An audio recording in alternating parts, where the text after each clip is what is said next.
Hello and welcome to an Oblivion Plays review video where today I will be reviewing the Carenado S550 Citation II. So what exactly is it? Well, it's one of Carenado's latest releases. It was released in January 2015 and it's part of their HD series, so includes 4K textures, that's 4096 by 4096 HD quality textures throughout the aircraft, including the cockpit, the external model and the internal model.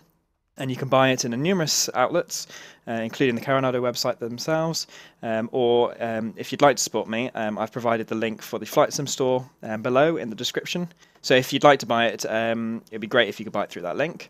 How much does it cost? Well, currently it's $44.95 US, 58.40 Australian dollars, 39.61 euros, or £29.39 in Great British sterling.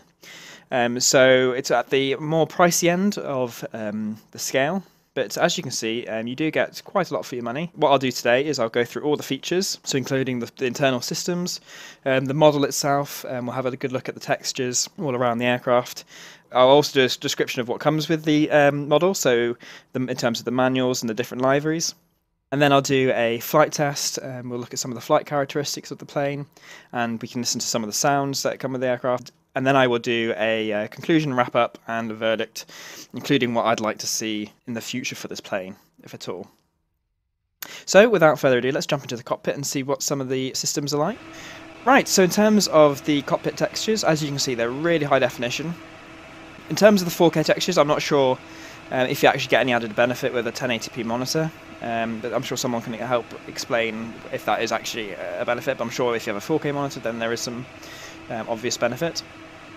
So if we look at the panel, you can see that it's using all the original systems of the Cessna Citation, and they're all very accurately modelled. But one thing I have noticed is if you look at the text, it's all quite blurry and it's quite hard to read unless you zoom in. So if you look at this particular panel, I can barely read any of the text.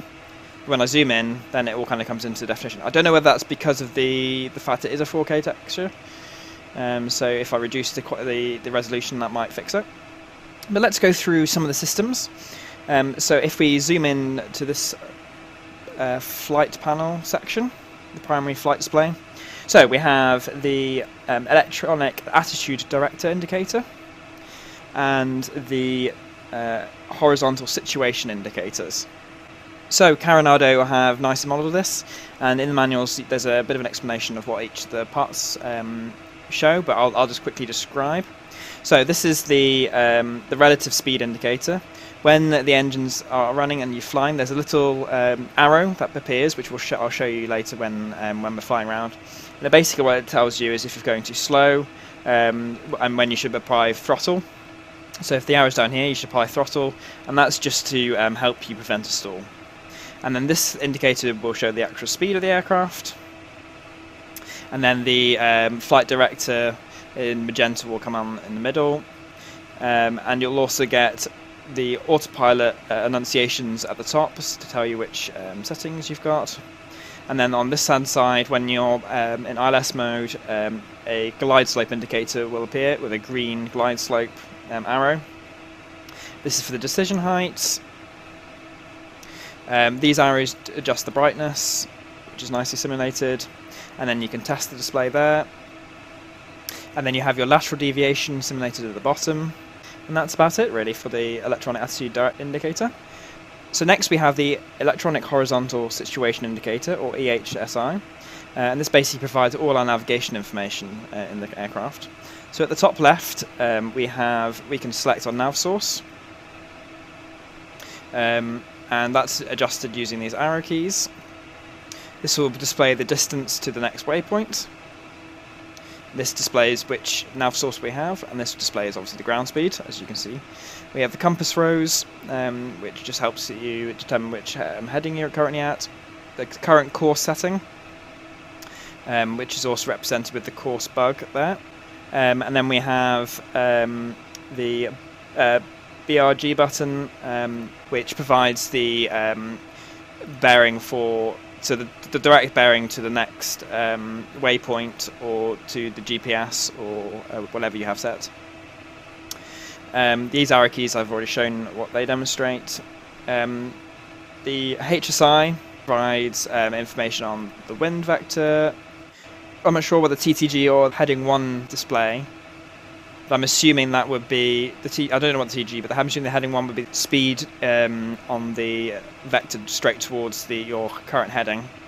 And I might be wrong on that.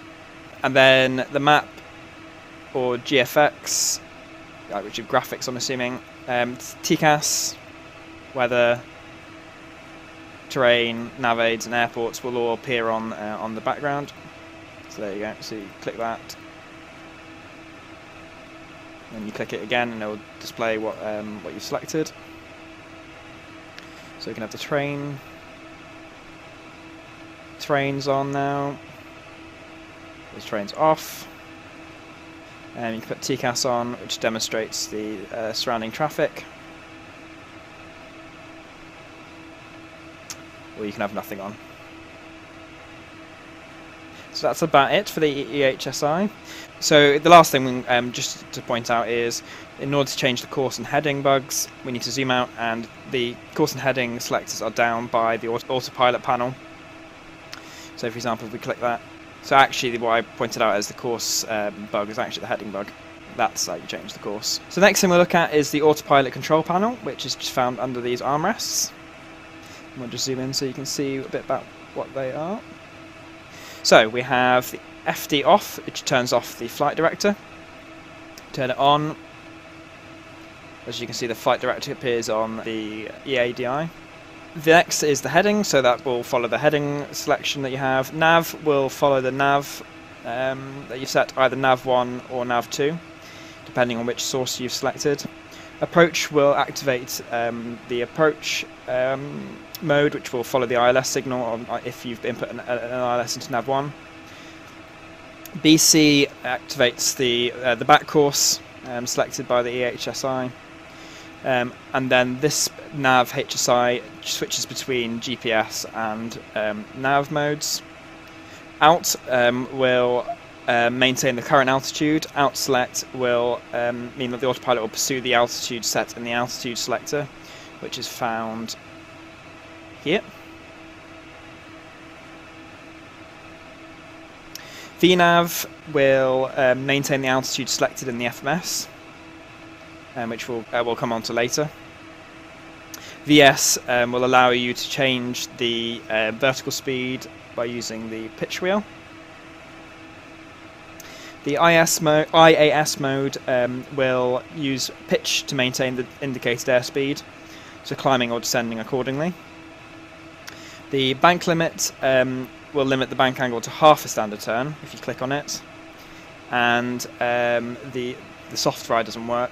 And the yaw damper switch will turn the yaw damper on or off just to smooth out flight. And the AP button turns is the autopilot master switch, and that turns the autopilot on and off. So this, as I mentioned, this is the altitude selector.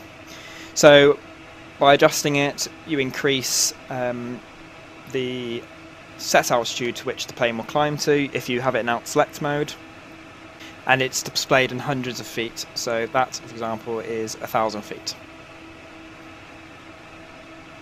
So the next thing we can look at is the universal multifunction display, which is found just to the left of the comms panel, just to the right of the EFIS. As you can see, it's a display, and there's a number of soft buttons all the way around the display. So the first one just simply tests the display. This one changes the brightness, as you could imagine. The menu button, when in nav mode, will allow you to turn on and off and change between the point and nav sources. The select button will allow you to enter an actual selection, and the range obviously changes the range that is displayed on the MFD. The ARC 360 button switches between the ARC or the 360 display mode, as you can see there. The nav mode will hide or display navigational data. The traffic button switches between TCAS 1 and TCAS 2 mode. So TCAS 1, you get some more additional information about the aircraft, so for example the destination, the aircraft number, the aircraft type, the altitude. If you switch it again, you literally just get the aircraft. and if you press it again it turns it off. The Turb TERR button switches between the terrain modes, so you get Terrain 1, which just gives you kind of like almost like a map display. Terrain 2, you get a black display, so it just basically shows water, areas of water and areas of land. And then the TAWS mode provides you with a warning for any areas of ground that are at your altitude. So because we're on the ground at the moment, everything is at our level. Then you press it again and it turns it off. So the WX button will turn on the weather radar, but you have to be in the arc mode, and then you click it again and it turns on the weather radar, and you'll see it displayed in front of you. Okay, so the next system that we'll look at is the FMS. So I had high hopes when this Carenado was being released that the FMS would be a fully functional system, but unfortunately, as you'll see, it isn't. What I will do is I'll show you what is available in the FMS. So to turn it on, you just click the power button, and the first page that will come up with is the initial position page. So you just need to check that the coordinates are appropriate to where you are, and then you click accept button on the left soft keys, the bottom left soft key.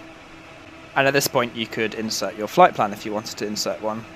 So for example, if you wanted to go to, say, Manchester, you click that button and then put in your code, and then you press enter, and there you go, you'd go straight to Manchester.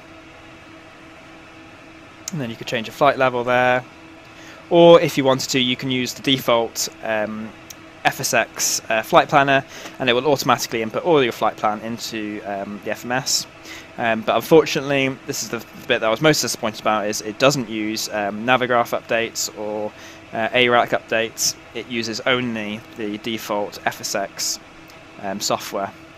Now, there are rumours out there on the internet that because Carenado are working on the Hawker business jet, which supposedly will have a fully functioning flight management system, that Carenado will hopefully patch in that FMS into this aircraft.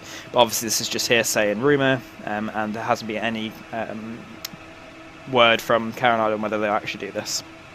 But like I said, basically what you can input is using the default FSX nav information. So next area we'll look at is the fuel section. So this allows you to see detailed information about the fuel on board and the weight of the aircraft. So 380 pounds, because it's currently set for pounds. 380 pounds of passengers, includes the basic weight. You can add in the cargo, that's the zero fuel weight, and then the gross weight, which is including the fuel that's on board. It's displayed there. And then there are 5 pages worth of information. So the second page provides a bit more information about fuel consumption and range. So it will tell you what it currently is in terms of your fuel on board, your endurance, and the range that you can fly. Obviously, because we're not flying, it can't calculate this yet. And then it will demonstrate the information on the right-hand side. So on this side, you'll have the estimated fuel on board when you're at your destination, and the endurance that you'll have after your destination. And the range that you'll have at your destination. Okay, so on this page we have again a bit more fuel flow information. So it will show you your fuel flow, the fuel that you've used so far, fuel that is on board, and the fuel that's required to meet your destination, and the fuel that you'll have overhead your destination. So this information is just to allow you to calculate a bit more information about when you're landing. So it will tell you how much fuel you have on board when you get there, the landing weight, or the estimated landing weight, the overhead weight, your fuel consumption in nautical miles per pound, whether there's a tailwind, and what the temperature is at your destination. And then the last page is showing the fuel flow and pounds used for each engine. So the next thing we can look at is the arrival information that you can put into the FMS. So you click the flight plan button, which is over here, and then you click the menu, and then you click arrival, and then you can click your approach. So for example, ILS 5 left, which will give you the inputs to the runway, and then you can select the transition. So say daily, and then that'll be inserted into the flight plan. And then when we click back to the flight plan, we can see that that's been inserted correctly. And then you can click the nav button and it will insert the information into the autopilot. But because we're not ready to go, we'll turn that off. So next thing you can do if you look at the flight plan page is get a flight plan summary. So you go all the way to the last page and then that demonstrates all the information there. So that gives you the estimated time of departure, the estimated time of arrival, it gives you your airspeed, your fuel flow, the reserves that you'll have available, and the minimum fuel that you'll need. And in the middle is the estimated time of arrival and the estimated length of time it will take to get there, and then the distance as well. Once you've inserted your flight plan, you can move to the Direct To page, which means that you can select any of your waypoints, so say MCT, and it will change your flight plan so we're going straight to MCT rather than from daily to MCT. If you wanted to insert a waypoint that wasn't currently inputted into the flight management computer, you can click the DTO button and then say, for example, pole, and then click enter, and it will give you an option if there's more than one pole, which there is in this case, say 1. And we go straight there. And as you can see, it's demonstrated there. And the last function, as like I said, this is quite a limited flight management computer, is the performance page, which gives you a summary of most of the information that the other pages provide. So you get a ground speed, the distance to your destination, the estimated time of arrival, you get the weight now, the weight at your next waypoint, fuel on board, the endurance, the range. This would be the airport if you did put it in the airport. And then some information about the any tailwind, temperatures, your ground, nautical miles per pound, and air nautical miles per pound. So if we go through some more of the special features that Carenado lists on their product page. So next system after all the computer systems that we've just been through is the special wind drag effect. Now I wasn't quite sure what this was. I couldn't find it anywhere on the internet, but I did send Carenado an email to ask them what exactly it was, and they said it's the special sound effect you get when you deploy the spoilers in the aircraft. So we'll have a little listen to that later on. So next thing to have a look at is the lighting system. So we can see the standard daytime lighting. This is demonstrated. There's some of the lights down here that you can see. You turn on.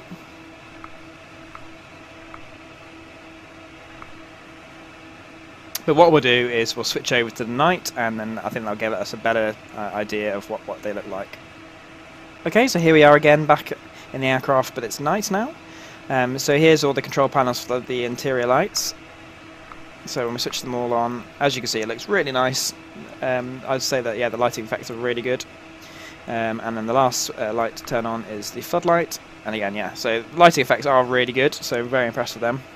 So the next thing I can demonstrate, which Carenado said that they've worked on, is the audible warning sounds, which are consistent with the aircraft. So just to give a demonstration of what they sound like, we can go down to the test and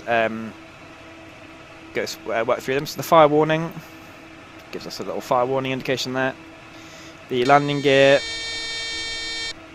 brake temperature warnings, the stick shaker,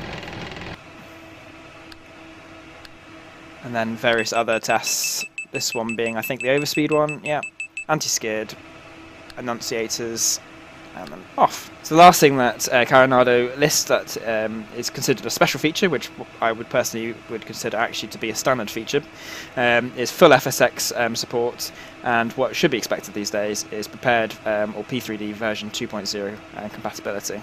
So the other features that Carenado discuss, one of which I've already mentioned, and we've had a look at in the cockpit, which is the HD quality textures. But if we have a look at the external model now, you can see the detail that they've gone into. So the landing gear is really well detailed. The livery is well, it's as detailed as it gets, with reflective textures that are really good.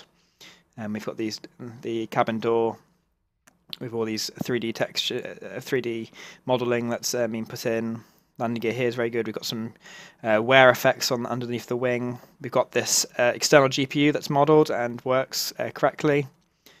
We've got these reflective textures on the back of the engines, which look really nice, and little details like this radiator grille.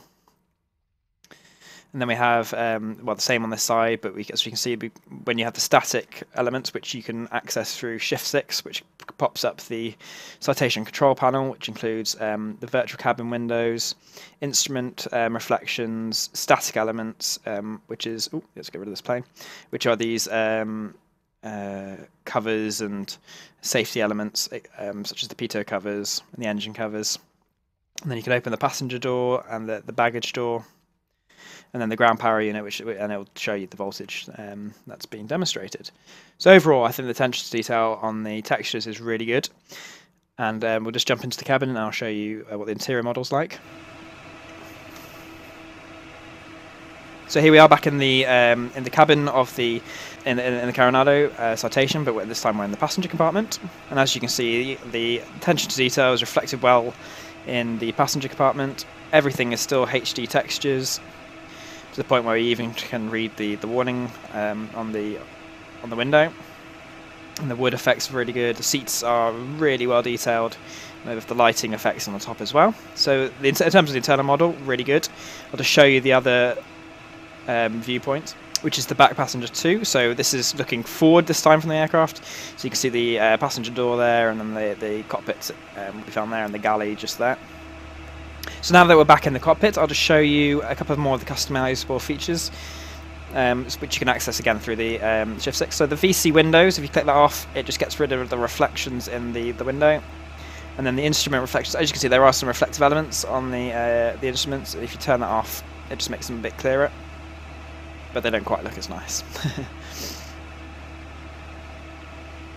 So just to note, as well, in terms of features, there is no 2D panel. So the only things that are 2D are as follows. So the MFD, the EFIS, the autopilot control panel, the EFIS control panel, the FMS, and then this little Carenado control panel. And what also comes with the aircraft is this panel, which you can set cold and dark. So if you want to start from complete cold and dark settings, so the ready for taxi, where it turns all the switches and systems ready for taxiing, or you just leave it as it is. And then there's also this little help page which explains how you use all the knobs and switches. So I'm going to show you the different liveries that come with the plane. So this is at the moment, my favourite livery, which is the GLS livery. But I'll just cycle through quickly the different liveries as well.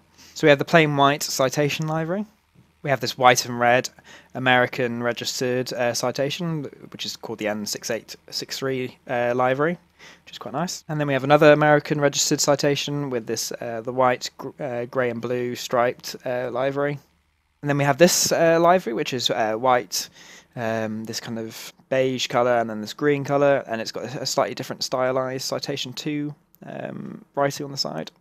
And there's this livery, white, beige, and then it's kind of dark, almost dark green colour with the red highlights at the top. And then this last livery, which is quite stylish, with all these stylized markings on the side, which are different shades of grey, which I believe is a UK registration because of the prefix with the G. And that's the last one. So next thing we'll do, I'll just show you where all the manuals and information for the procedures are found, because they're not found in the usual Windows programs section. They're actually found in the default FSX folder. Okay, so to find where all the manuals and files are found, you need to find where your default FSX folder is. So I've got mine saved on the G drive, but yours will most likely be on the C drive. Then Program Files 86, Microsoft Games, Microsoft Flight Simulator, and then you need to find where the Carenado folder is. And then you'll see there's the S550 Citation II folder, and there you'll have listed all the information on the EFIS, the FMS, the MFD, the recommended settings, and then some of the performance and procedural information. So I thought I'd just show you where to find that, just because it is in a very unusual location. They do exist, but they're just saved here rather than, like I said, in the Windows file, the Windows All Programs section. In terms of what the content, I'm a little bit disappointed with them. I'll show you some pictures now, but as you can see, they're directly lifted essentially from the real world citation manuals. So although that's good in the sense that there's a lot of detail, and you can see just for general interest what the procedures are like for the real world aircraft, a lot of what it actually says is a little bit irrelevant. For example, it gives you information on how to do the walk around, which you can't really do because it's not simulated in the module like it is in A2A aircraft or other aircraft, which it is a little bit disappointing. It almost kind of feels a little bit lazy on Carenado's behalf, because there are other publishers which release really good manuals, really detailed, that provide background information about the aircraft. The procedural information is appropriate to the model. And they even provide kind of tutorials which allow you just to kind of test out the plane and find out a standard way for flying it. So I think that's definitely one of the weaker elements of this aircraft, along with the FMS. But we'll now move on to the flight part of the review. Right, so I thought at this stage I would do the flight test, just so you can kind of get a bit of an understanding of what the flight dynamics are like. But before that, just so you can have an idea of what the sounds are like. First of all, you can hear the default kind of battery on sounds that are going on in the background. But I thought I'd just play the engine startup noises. Obviously, this isn't a full tutorial of how to start the aircraft and all that kind of stuff. So if you would like me to do that, do a full tutorial, please do write a comment in the comment section below, and I will go ahead and do that. So you can see the right-hand engine's just starting up.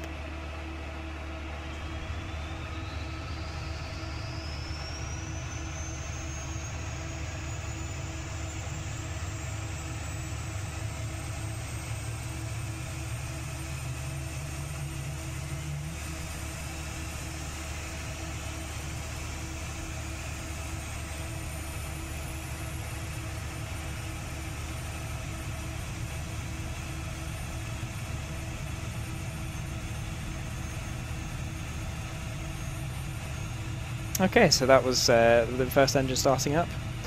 So personally, I think the sounds are really, really good. But one comment I would make is that I think the battery sounds are actually a little bit too loud.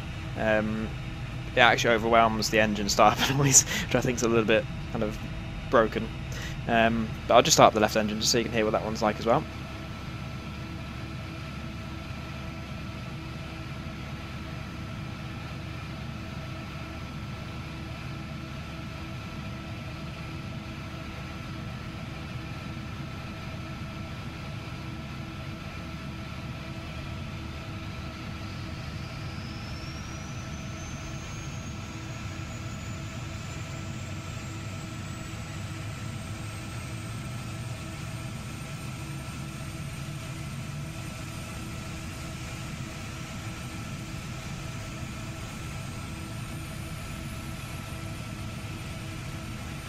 And I'll just jump outside just so you can hear what they're like from the outside.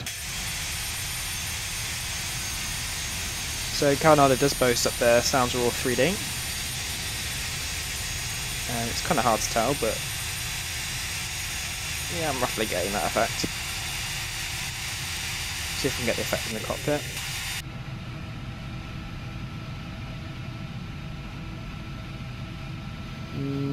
Yeah, you have to kind of believe that it's there, but yeah, I think we're just about getting some noise in the different headphones.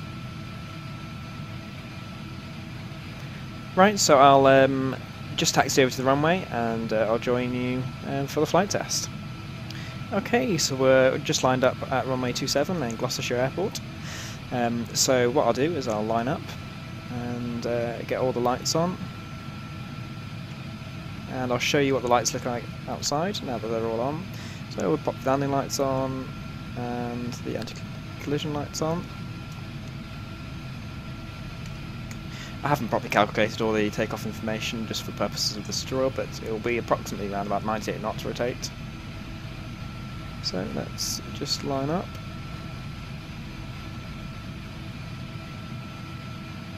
So I'll have a little look around and you can see the lights. The landing lights to the right hand side and the left hand side. The intervision lights working quite nicely. Is the beacon on? Pretty sure I set it on. Yeah, the beacon's on, so I'm not quite sure why that... Maybe when you switch to intervision it should... Well, usually you should... Oh no, it is working, it's just... Yeah, it's quite dim. Okay, so let's... I'll show you the engine noises and then we'll get up flying. Flaps will just bring down to takeoff and let's get going.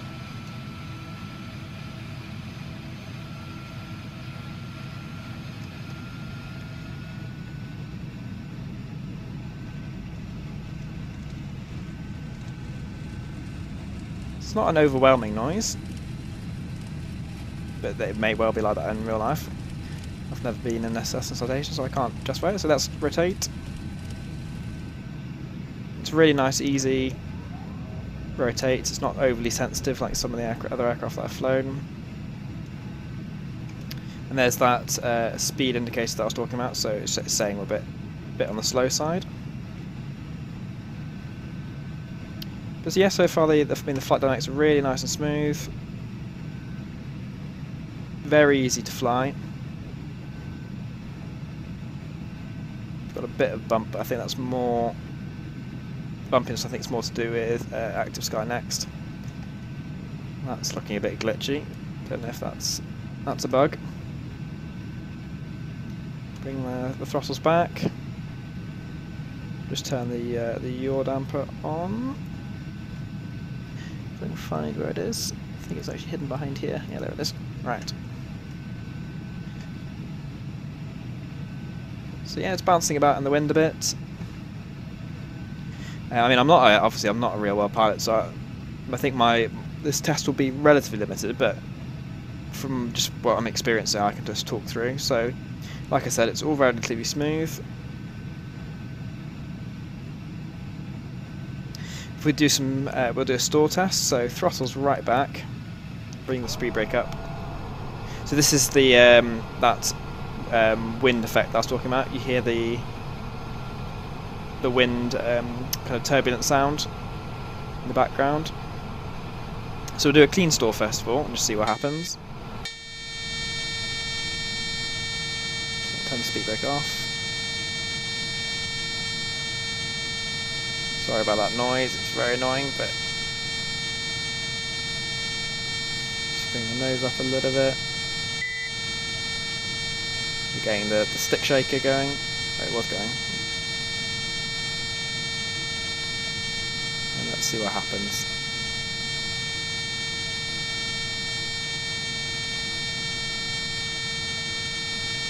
Keep upward pressure.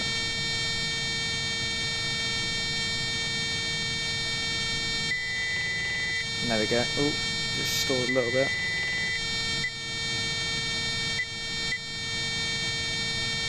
Seems to be a very tame stall.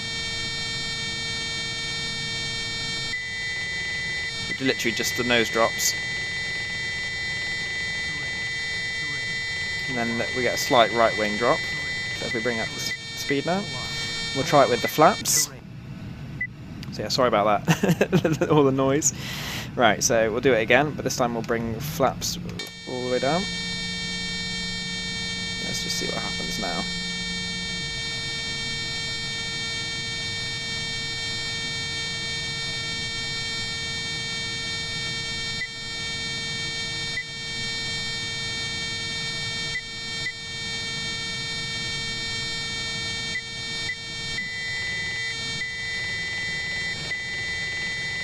So again, it just drops down, nose drops, and then it kind of swings to the right. Terrain. But otherwise, yeah, like I said, the flight dynamics are as you expect, very smooth. Not much else really to say, but we'll swing it around and I'll go in for a landing so you can see what that's like.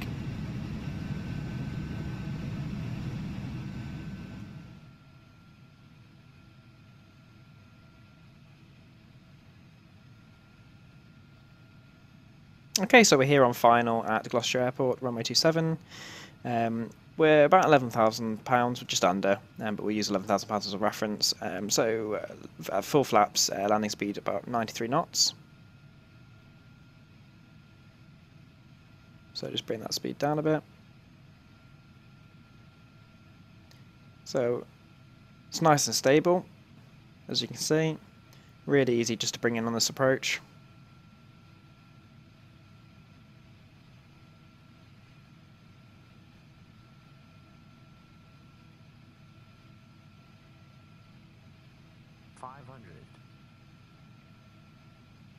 And there we have altitude readouts.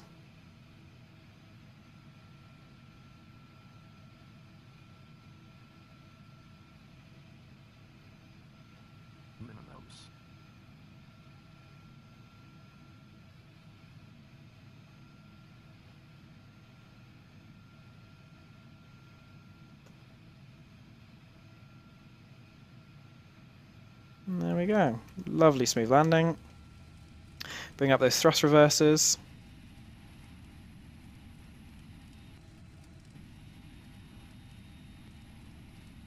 And we've gone past 60 knots, so we can stow them.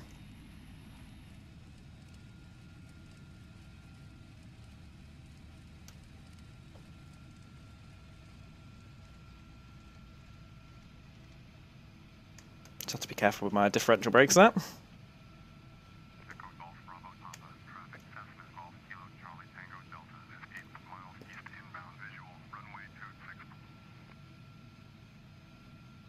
So in terms of the technical requirements and system specifications, it's recommended that you have XP Service Pack 3 installed, or Vista or 7, 32 bits or 64 bits.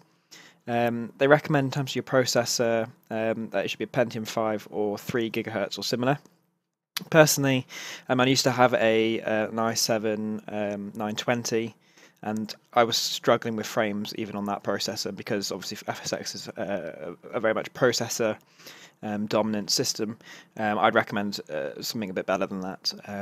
I've currently got a 4790K, and that's running really, really well. In terms of RAM, they suggest 2 GB as a minimum.